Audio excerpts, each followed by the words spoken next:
Greetings, Skyfarers. Welcome to another episode of Sunless Skies. Skies, right? I'm Cobalt Thorium. In this episode, we're going to head up to Port Prosper. I am probably not going to go through here. I mean, we just got our terror down. I'm not going to go and try to take a shortcut through a terror area just to, you know, just to shave off a couple minutes. So we're going to go up the well-traveled corridor.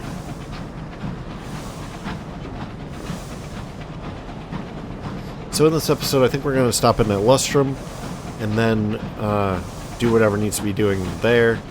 Then we're probably going to shoot over to Traitor's Wood, drop off our passenger. There's no other reason to go to Traitor's Wood, but we really haven't spent that much time there. There might be some quests to pick up there. Also, I think that there's the option of exploring the wood. And I feel like that's something we could probably do. I think it costs supplies to do it. Or like there's a dice roll or something where like the longer you want to press into the wood, the more supplies it costs or something. But on the flip side, there's like something really good in there. Or maybe there's a few things that are good in there. I don't know.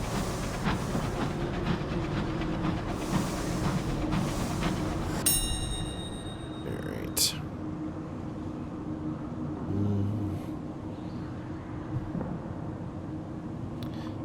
54%.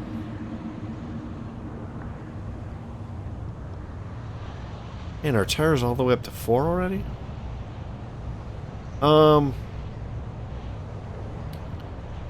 I don't want to lose any more crew. We forgot to pick up crew the last time we were in Winchester. Let's just mourn the dead.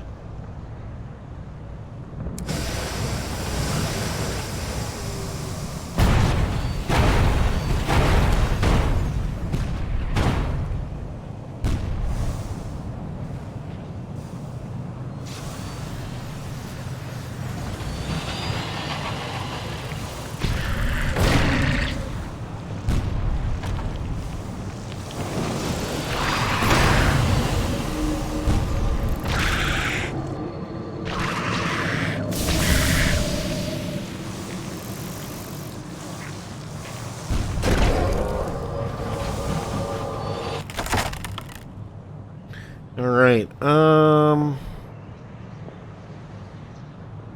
man. So we can chisel precious stones from his carapace. I think I've read that before. Prize otherworldly artifacts from between its plates, which is probably what we're going to end up doing. We could use the cannery to extract its heart. Oh my god. It said that something of value can be found in the shriveling casing of its heart. Gross. Interesting now. Let's go for the otherworldly artifacts. Bull can't take or I are aggressive. Once roused, will bash themselves against a foe until either it or they are dead. During battle, it is not unusual for fragments or belongings of the victims to become wedged in the bull's carapace. The thing you pull free is one... wait. The thing you pull free from this one is ancient and inexplicable. Perhaps a use will present itself. In a previous playthrough, I did have problems with otherworldly artifacts. So, let's raid the save.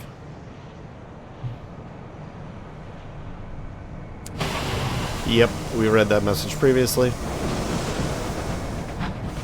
Yeah, like every once in a while, like the otherworldly artifacts can cause random not random encounters, but can cause crises, like something will happen to it, like it'll start like moving or whatever, and you have to decide what to do with it, and a lot of times you just have to throw it away because it could be dangerous. So it doesn't make a ton of sense really to keep them. I mean, it makes sense to keep them because the alternative is to throw them away. And they might be valuable. I assume at some point they will be valuable. Oops.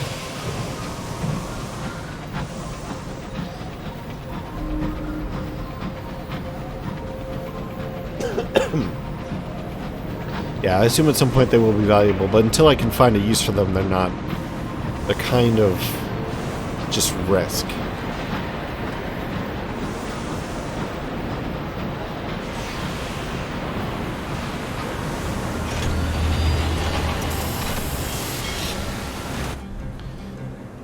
Alright, we are here. This is sort of our home.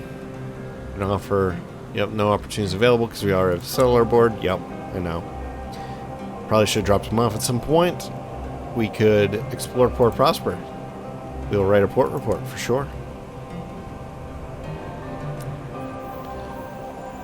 We'll purchase a costume for our geese. There's a tailor in the West End who, they say, once made emergency repairs to the captivating princess's dresses. She accepted the work as a favor.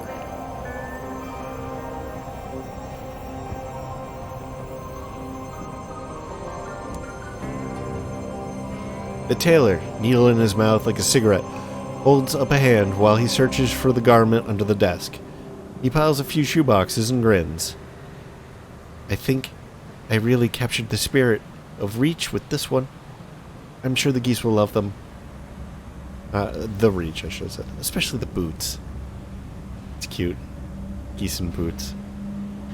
Return to the circus and give cuddles and ruffles. Great names. Their costumes. We've lost 50 sovereigns. Alright. Let's explore Port Prosper so we can join the Lammas Fair, a celebration of the bounty and fortune of Port Prosper. There is an elderly lady. There is an elderly lady. Wait, there is an elderly lady whispered surreptitiously. Oh, likely to be a tombola. Should have read to the end of that. All the sights and sounds of a day at the fair in London. Genuine rubbery lumps sold by the cartful. Icons of mayors passed from Dick Whittington to Sinning Jenny line the streets. A Ferris wheel offers paying customers the chance to survey the heights of Port Prosper. Side stalls speckle the side streets, manned by gamblers and mountebanks. The main street offers popular games and diversions, watched by a number of burly guards from the factories. We go the promenade. The Lammas Fair is a time to see and, crucially, be seen. So, this is what we do because we're popular with the West Enders. We could delve into the side stalls. Who knows what's lurking in the shadows? Stick to the main stalls. There are more respectable pleasures to be experienced. Or we could beware the inadvisedly big dog. Something large and immodestly fluffy this way comes. People hasten to get out of its way. Perhaps it should stop it. Oh, that's awesome. Beware the inadvisably big dog. Run with a crew of EastEnders. The fair offers rich pickings, which we don't want anyway. So the side stalls would probably give us benefits with the EastEnders. I want the big dog. It's a pretty good chance. Let's do it. Friends, a dog of colossal proportions, golden as a lick of pale nectar, comes stampeding through the stalls, crashing to displays, tripping bystanders. The menace in the body of a long-tailed, velvet-nosed stuffed toy. You move into the canine's trajectory, arms spread wide.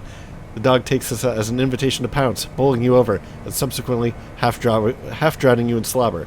The locals are only too happy for you to lead the animal away, especially after they discover that no one else knows who he belongs to, where he came from, and why they've tolerated him for so long. The inadvisably big dog is aboard your engine. You might have to take the place of our mascot, right? So, I actually want to increase our reputation with the West Enders. It's pretty good right now, but I don't know if this actually improves our reputation with them, or if we have to do a dice roll. And our dice roll is at 100% anyway, so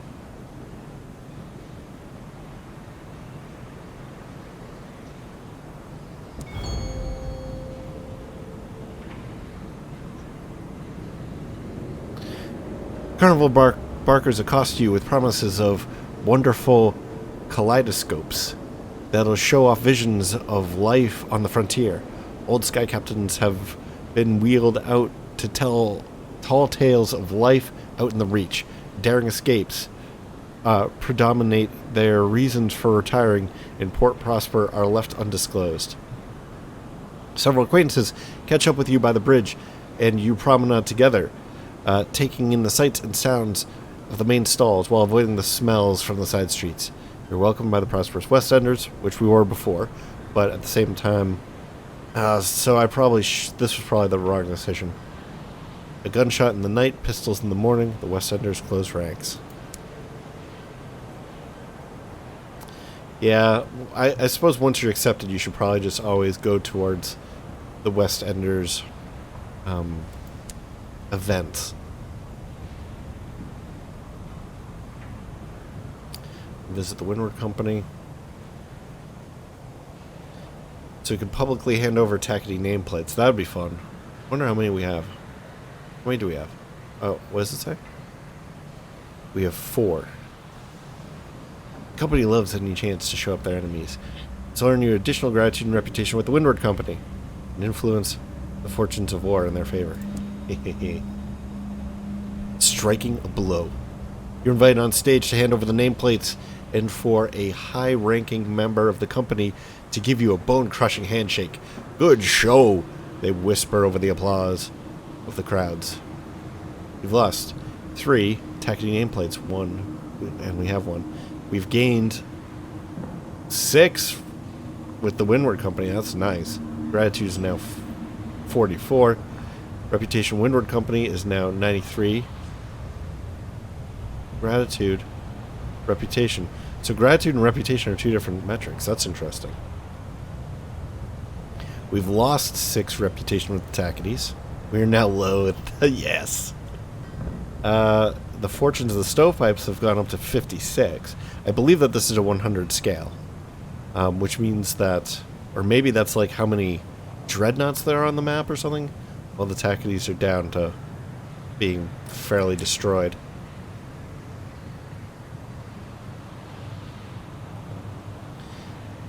Alright, I kind of figured that we would be able to go back to the Windward Company, but I guess we can't. Let's drop off our final nameplate with the parsimonious chairman. Actually, what else can we get here? Savage secrets. Unlicensed charts. 10? Okay. I think we're going to save our tackety nameplate, because I think unlicensed charts are very useful. For, like, it's sort of like a later on item that you use for kind of exploring terrors, and whatever they hold within them.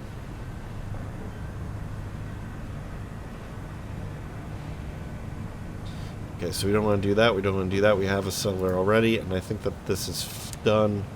Let's go to the shops. Go to the bazaar. We'll sell our ammo. The parsimonious chairman is apparently delighted. Pours you. Okay, we've read that before. Okay, and our fortunes with the stovepipes is 66. Yeah. Ooh. Ministry approved literature. The hawker sells the latest London pot boilers, flimsy, mass-printed books with pulp and with wood paper, lurid covers, and fresh gleaming ministry stamps. We can hold all of them.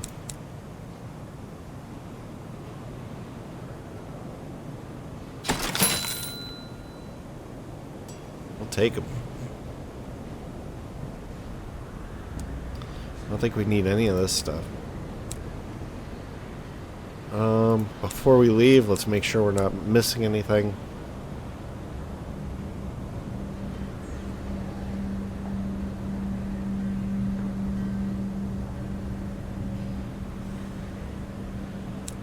Alright, I guess that's that.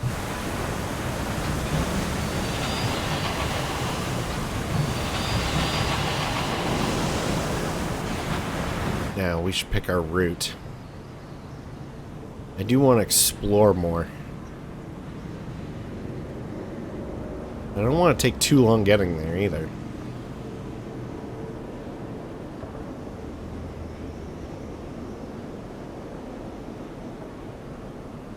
Suppose we could always just go up through here.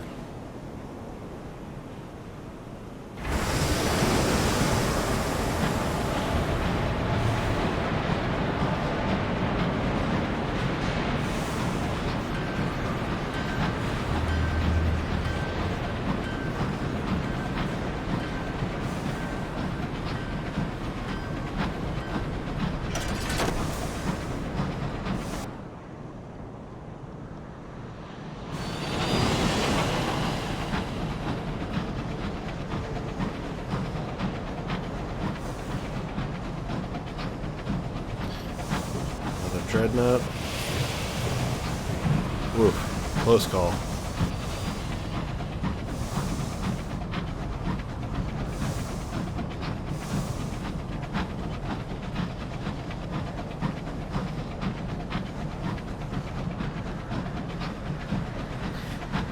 Yeah, so that metric might be how many ships they have on the battlefield, but it could also be like just their overall control over the reach. It's possible that 56 means that they're actually doing well against not only the Marauders, or not only the Tactics, but also the Marauders.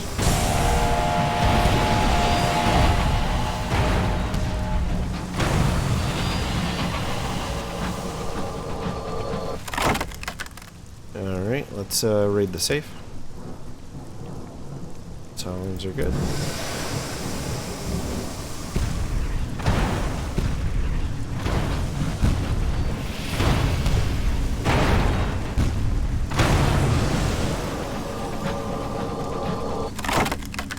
Okay. Alright, we got some undistinguished souls. And our hold is now full.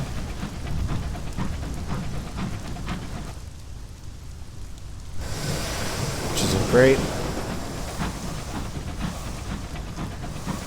But we'll be running out of food pretty soon anyway. This is not the right route.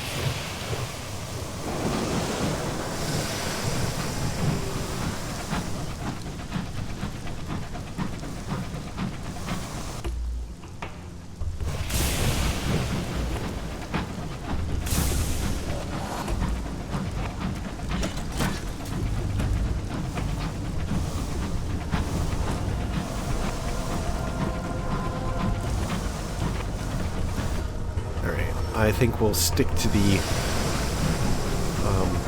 east side. The side closest to Traitor's Grove, or whatever it's called. Traitor's Wood. Forest.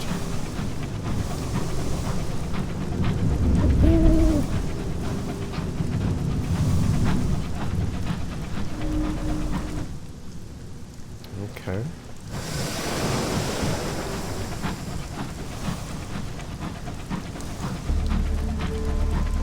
Oh. Hello. I don't know if I want to fight you. We might not have a choice with these close quarters here.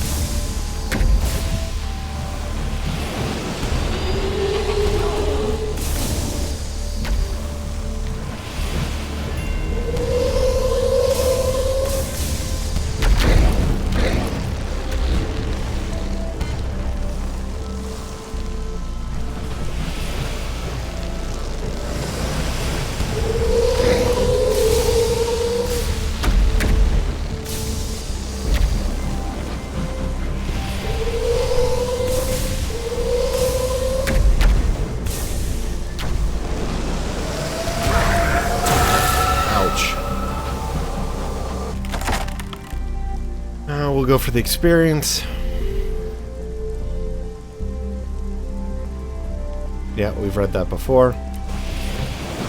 Fortunately, that gave us a bunch of terror. Shouldn't have gotten so close to her.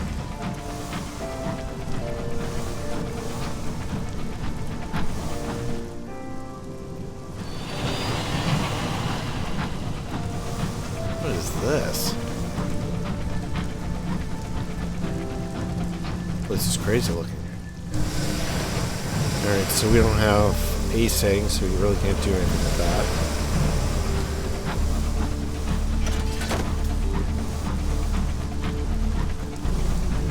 Oh, jeez.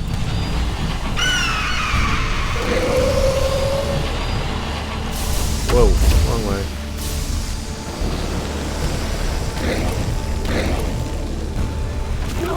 Oh, jeez. One shotgun ones.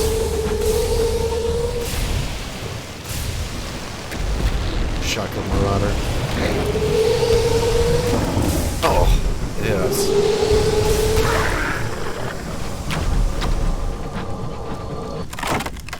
Yeah, once again, we're going to go for the experience.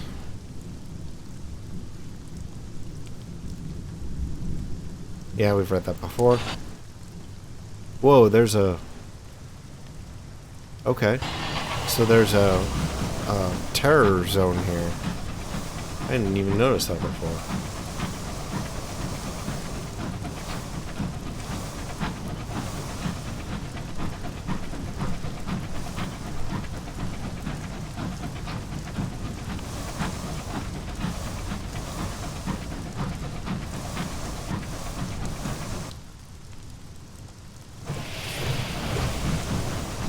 Wow, look at this place.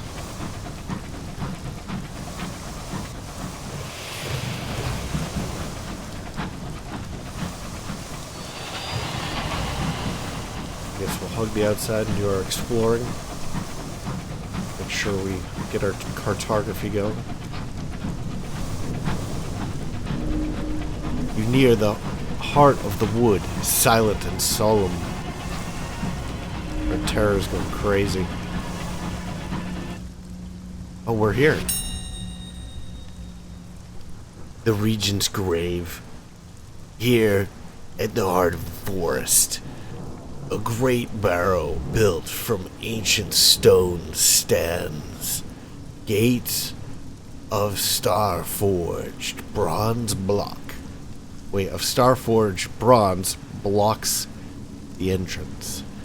Force open the gate. Something is whispering from the other side. The Traitor's gate.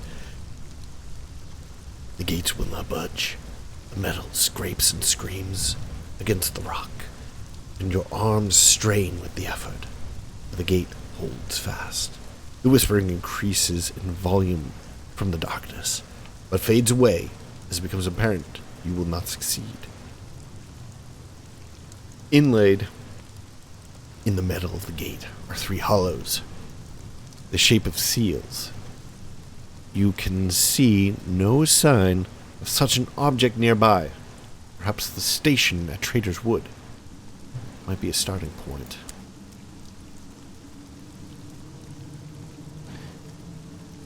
If we try it again, are we going to get 5 more terror? Probably, right? Let's try it one more time. Shit. Alright, I guess we got to get out of here.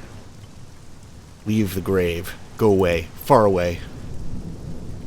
You leave the long dark of the barrow behind you. Our terror is not looking good.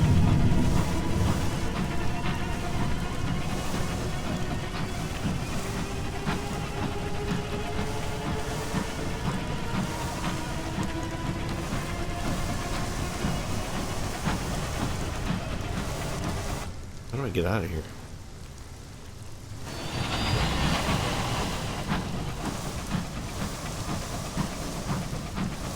Man, we're gonna have to go to Magdalene's again. Oh, what is this? Okay. I think we've read this before. We'll give them additional rations. We have plenty of rations. Nice. And that reduced our terror quite a bit.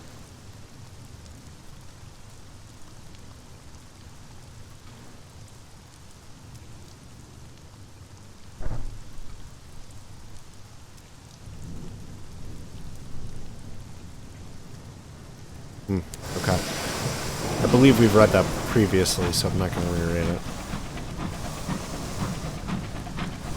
There's no way out of here, is there?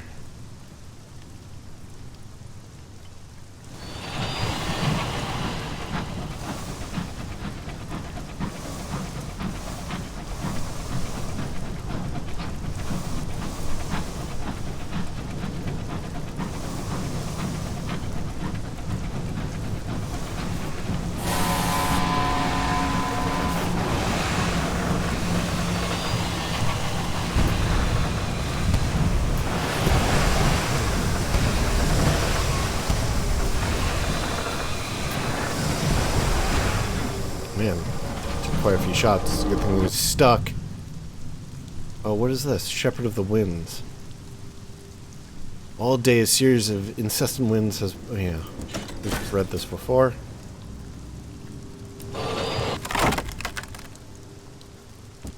Gain random treasures. Hopefully it's fuel.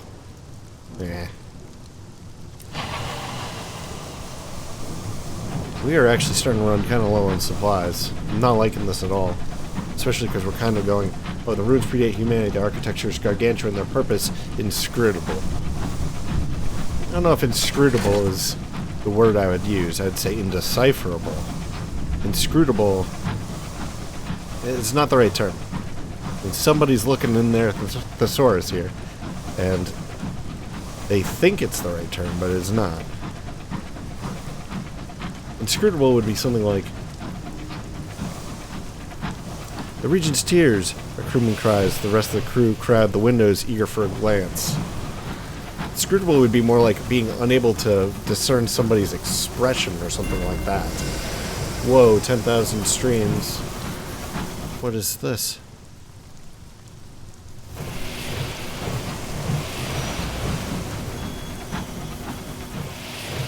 What is this?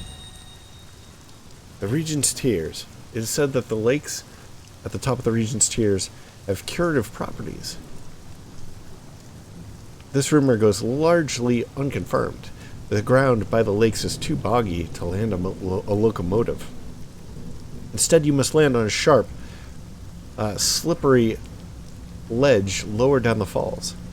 The walk up will be punishing. You can follow the guide to the top of the tiers. We have a guide? A hooded woman, half concealed in the spray, waits by the waterfall. You are here for the Regent's lakes? She has a thick London accent. Or you can drink from the cascading waters. The route to the top is perilous. You can find benefit from the lakes without undue risk. Oh, that's a pretty good chance of success. But I'm pretty sure that this would deal with our terror, and our terror is quite high. Like, I'm concerned.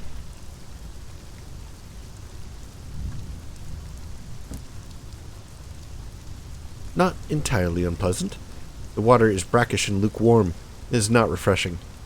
But if you concentrate, it could almost be taken for the absent-minded residue of a particularly weak tea. The terror has fallen. And I take it we can't come back until later. The falling waters are continual thunder. Too long here, and your crew will demand extra pay to compensate for headaches. Away. Your engine's door slams shut as the thunder of the waterfalls diminishes. I wonder if these bees, like, constantly expand and, like, will eventually just take over the reach. Because that would suck. Oh, there's another thing up there.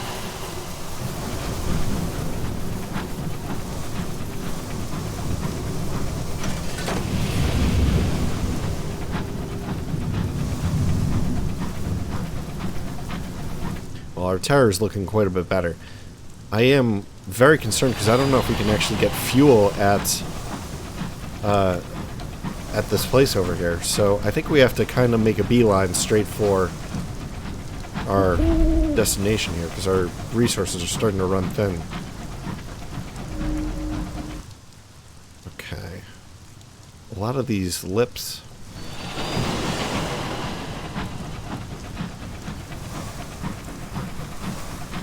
Oh boy, bees.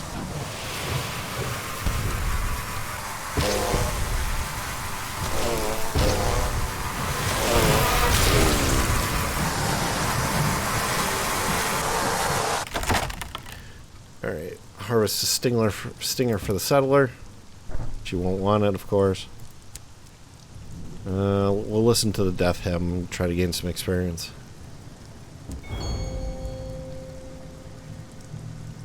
$150? Okay. The sound is memorable, but not notably distressing until the high C, which makes your teeth itch. Afterwards, are you wiser? Are you stronger? You are not less so. The bees died, you lived.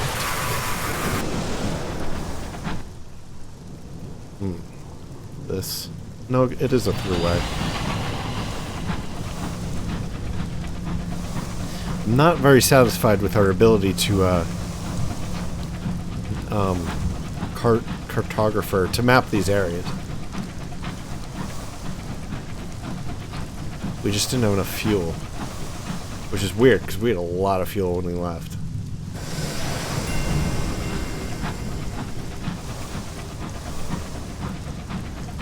Alright, hopefully this port will...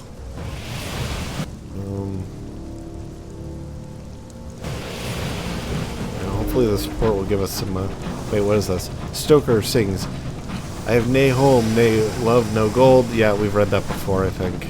Traitor's Wood song. Man, if we want to come here and search the wood with our vast supplies, they're gone.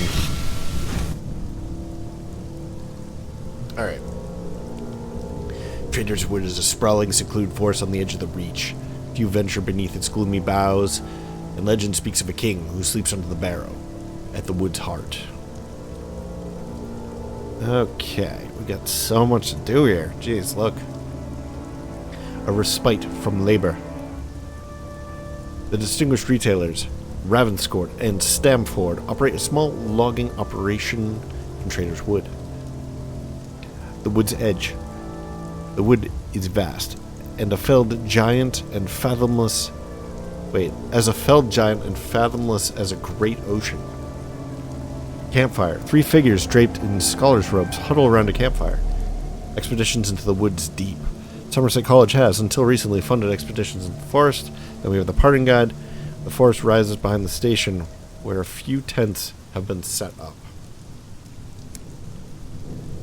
Before anything else, I want to try... Oh, no fuel. That is definitely bad news. Okay. We'll pick up some supplies nonetheless.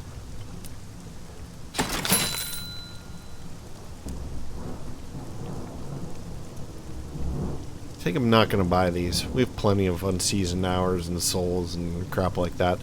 I kind of want to have 3 spaces of inventory available for fuel in case we come across any.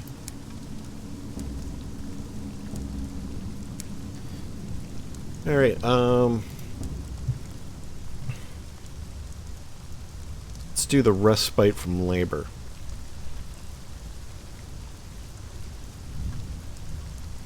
The distinguished retailers, Ravenscourt and Stamford, operate a small logging operation in Traitor's Wood.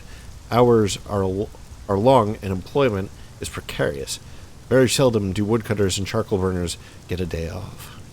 Today is one of those rare occasions. We can offer stable employment.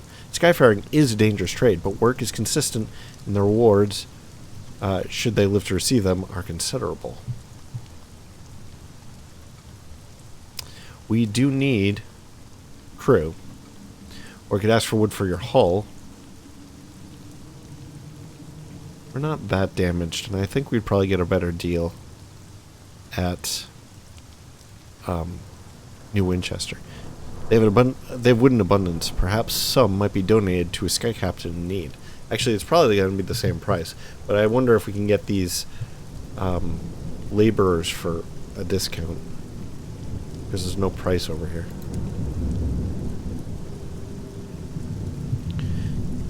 Okay.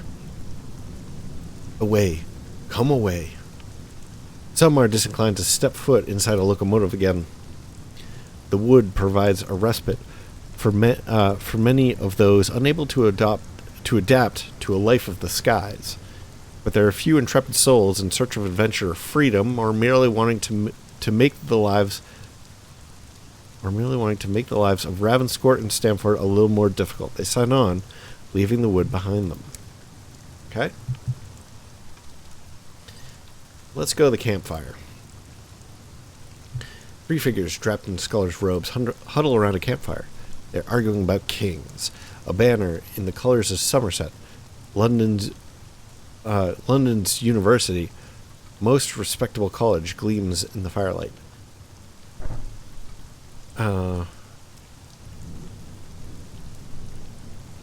Okay. I think I read that wrong. A banner in the colors of Somerset, London University's most respectable college, gleams in the firelight. This is weirdly... At least in America, we don't have colleges in our universities. Like, a university is a big college. So it seems weird that the university would have multiple colleges, enough for one to be more respectable than others, right? Because otherwise the sentence doesn't make sense. As you approach, the discussion dies. One of the scholars, a woman with a fierce expression, stands up. Only scholars should be here. Are you one? I can say yes. I am an academic. And you will not have your credentials questioned by students. Ha ha ha. Students of the grave. The scholars quiz you for a few minutes on your publication history. They have heard of one of your articles and largely approved. The woman is a vituperative classicist. Her companion's a dismal paleographer, forlorn young man, and a feckless theologian, a handsome youth with an easy smile. They explain they are here to enter the Regent's grave, where they believe a sleeping king lies buried. They do not agree as to the king's identity. Fortunately, the college has cut our funding, the classicist explains. Speak to us if you'd be interested in helping.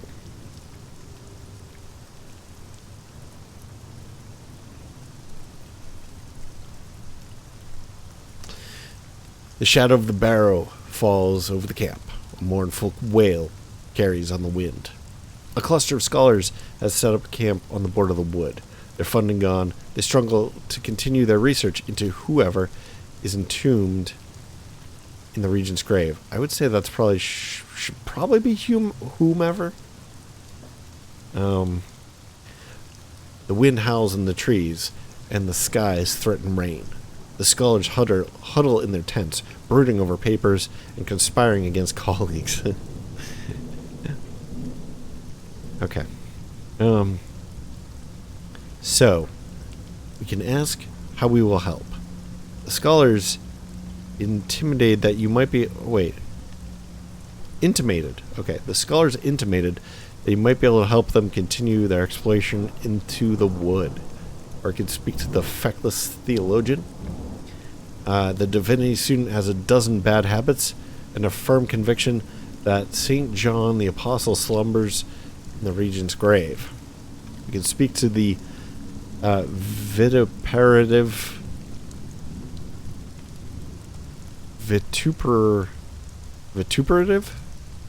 classicist. I have no idea what this word means. The student of the ancient world is armed with more scorn than a vengeful goddess and a firm conviction that the Sumerian queen of heaven sleeps in the Regent's grave. So I take it vituperative has something to do with scorn and conviction. Or we could speak to the dismal paleographer. A forlorn student of medieval manuscripts believes that the Emperor Charlemagne lives in the Regent's grave. We'll ask how we can help. Into the woods. Your inquiry induces a rare spirit of cooperation in the scholars. The last expedition into the woods found a document written in the correspondence. What does that mean?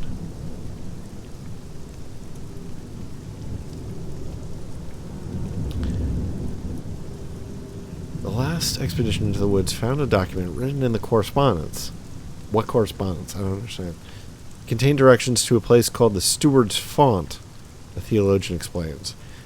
Alas, that is all it needs to break their alliance. The paleographer begins to argue that the steward was a chief position in the Charlemagne's household. The classicist makes a pointed reference to Inanna's husband. The theologian smiles forced. If you could find the font, it would be an immense boon to my work. He sputtered. There are sputters of protestation. Our work. You can begin expeditions from the expeditions into the deep wood.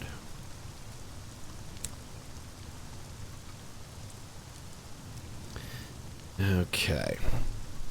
Man, this episode's getting kind of long. I feel like it's going to get even longer because there seems like there's going to be a lot of reading here. Let's just read these 3, and then we'll call it the end of the episode. And in the next one, we can actually go into the wood. So first, we'll speak to the feckless theologian. Oh, what is this? Oh my goodness, this is just going to blow up, isn't it? The theologian's tent is the largest of the 3. The interior has been decorated with carpets and throws. It's quite a tent, jeez.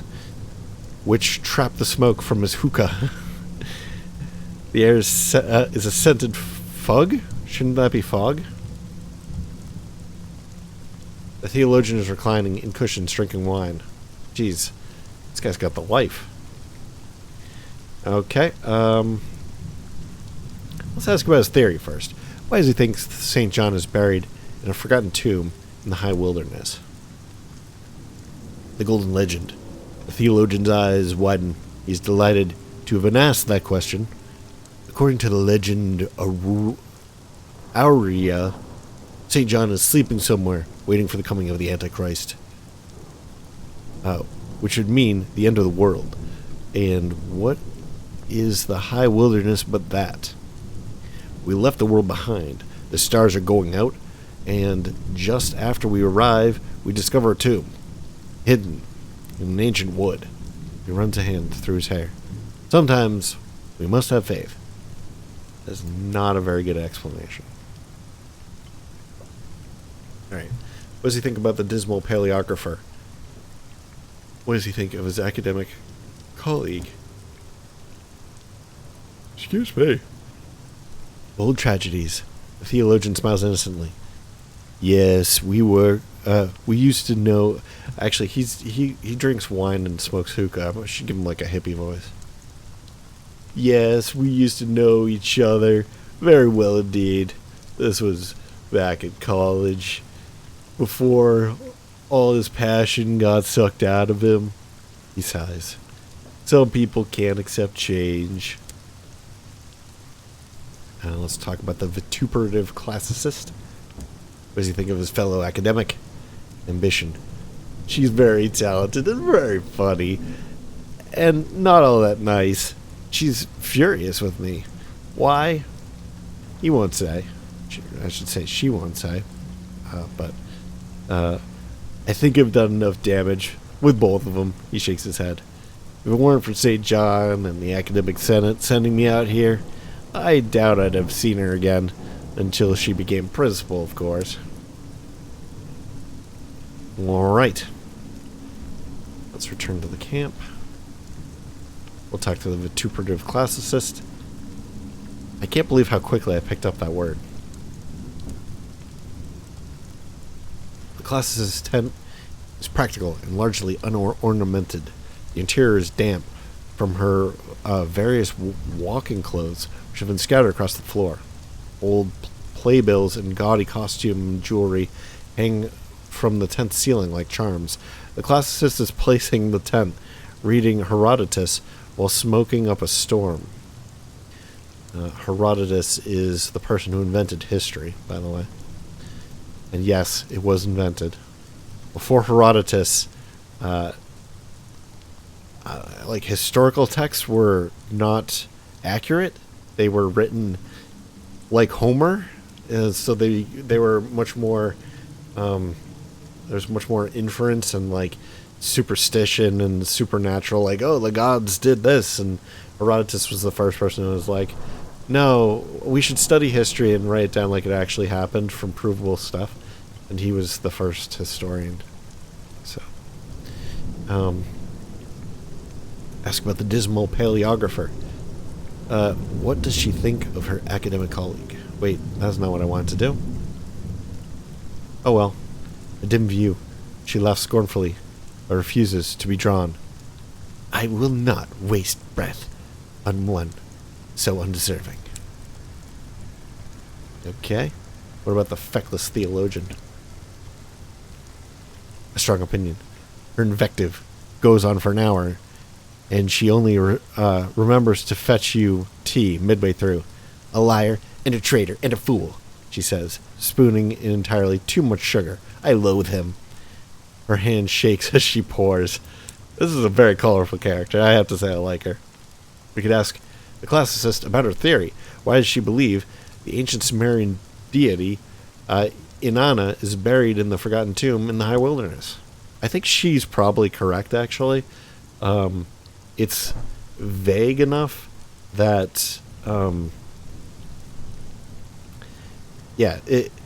The other two are very specific, like, people that everybody knows in history, and this ancient Sumerian deity is not. And I think that you kind of run into a situation where you can't really offend anybody. Of course, if Charlemagne was there, you wouldn't offend anybody either. But St. John, I don't know where St. John's actually supposed to be buried, but I don't think it's, like, in a wood on the end of, like, the world, you know.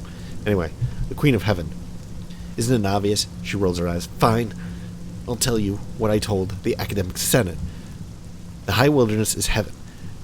Not as the church conceives it, but as the Sumerians did. A place of stars and chaos and impossible powers in proximity to and affecting our own world, but far, far removed. She paused for breath. Inanna, the Queen of Heaven, entered the underworld in search of her husband and was trapped there for a time. That's the myth. That may be the truth. She waves her hand dismissively. Besides, we made some promising discoveries in the wood. Oh, really? What? You gonna tell me? Well, what is it? Jeez.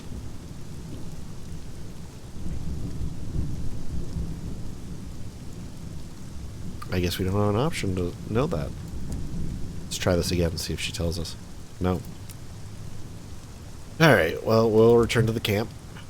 And we'll speak to the dismal paleographer. The paleographer's tent is some distance from the rest of the camp, and almost in the forest. It is smaller, and more worn than the tents of the others. Inside, however, the tent is both warm and sturdy. No rain leaks through the oilskin. The paleographer's inks and reference books and old theater handbills are neatly sorted. The paleographer is at a little wooden desk, conjuring the subjunctive? Oh, conjugating the subjunctive. Cute. Let's ask about his theory. Why does he think the Holy Roman Emperor Charlemagne is buried in the forgotten tomb of the high wilderness? The king's duty goes on. It's a little strange, I admit. You certainly won't find this in Einhard. But there are legends that say the great king did not leave his people on death, and instead sleeps in the barrow, waiting for the hour of need. He almost smiles. You query his people. I do not forget that we are British. He pauses for effect. But is our queen not of German parentage? Would not her ancestor look out for her, Europe's greatest monarch, as she embarks on her most significant endeavor? So Charlemagne was the first Holy Roman Emperor, and I believe he was the first Carolingian which was this vast dynasty that took over most of Europe, basically. But he was like the first major Carolingian, I think. So now we can ask about the feckless theologian. The paleographer is lost in thought. When he answers you, he looks rueful. The three of us were at college together in the same year. We're all interested in the theater, but eventually pursued other things. I haven't seen him in years, until Traitor's wood funding came up in the Senate. He sniffs. His intellect is second rate, but his charm is first class. We can't all be brilliant, he sighs despondently. Okay, we'll talk about the classicist. A titan on the stage. A remarkable scholar. And terrifying goneril. I don't know what that is. I mean, I assume maybe that's a character in a play. At college, when she trod the boards, he shakes his head. Ancient history now. It's probably Shakespeare. I haven't read enough Shakespeare. Which is her province, not mine. He makes a strong cup of tea for himself and then offers you the same. Bitterness has curdled her.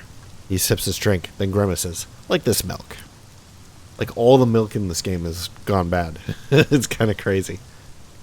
Yeah, I still think she has probably the best claim. We can always try to go in to the forest. I don't know what that's going to cost us, though. We have plenty of supplies. But anyway, this episode's getting a bit long, so I think I'm going to wrap it up here. Thank you very much for joining me. In the next episode, we will go over some of these other options here. I think the Somerset Camp is what we just did. Yeah. So we still haven't done the Wood's Edge or the Expedition into the Woods or the Parting Glade for that matter. We should probably just go get both of these and then venture into the woods and see what we can find. Anyway, thank you very much for joining me. I hope that you enjoyed this, and if you have, please like, maybe comment, maybe subscribe, and I will catch you in the next episode. Bye-bye.